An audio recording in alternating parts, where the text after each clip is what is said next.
countries, two leaders, one global stage, but very different games being played. India's Shashi Tharoor versus Pakistan's Bilawal Bhutto Zardari, both hitting the international circuit. But while one's playing chess, the other's playing catch-up.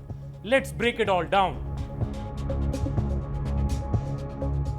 Shashi Tharoor, the former UN Under-Secretary General, former Minister of State for External Affairs, best-selling author, Member of Parliament, Chairman of the Parliamentary Committee on External Affairs, and one of the smoothest talkers in global diplomacy. Think eloquent, strategic, persuasive. He doesn't shout, he doesn't need to. He convinces. He's heading the Indian delegation to the US to brief on Operation Sindoor. Then there's Bilawal Bhutto Zardari, young and ambitious, born into political royalty, but still finding his footing. At times passionate, at others reactive, especially on India. Tharoor's visits carry serious soft power weight. He speaks the West's language, literally and politically.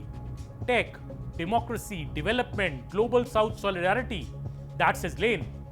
Bilawal, he's often sent abroad to make noise around issues like Kashmir or pitch for aid. But let's be honest, it's usually damage control or military-backed lobbying in a suit.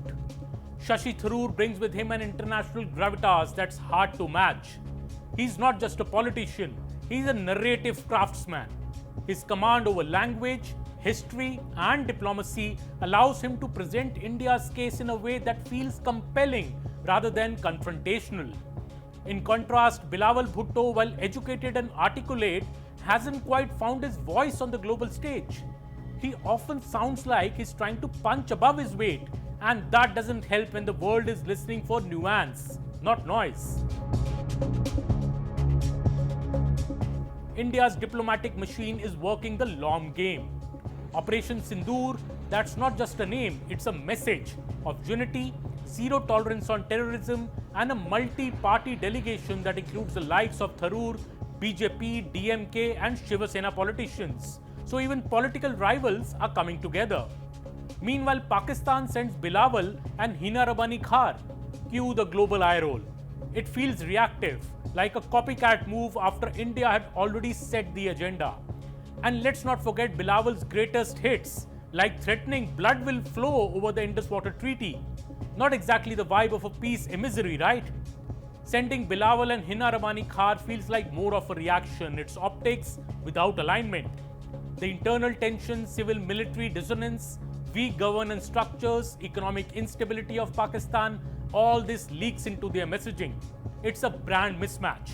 Compare that to Tharoor, who can calmly walk into a room full of policymakers, talk nuclear doctrine, multilateralism and human rights without breaking a sweat. India is seen as a power to partner with, especially in a world recalibrating after COVID, amidst US-China tensions and a shifting economic landscape. Pakistan, still viewed through the lens of instability, terrorism, IMF bailouts, and a military that never quite lets go of the steering wheel.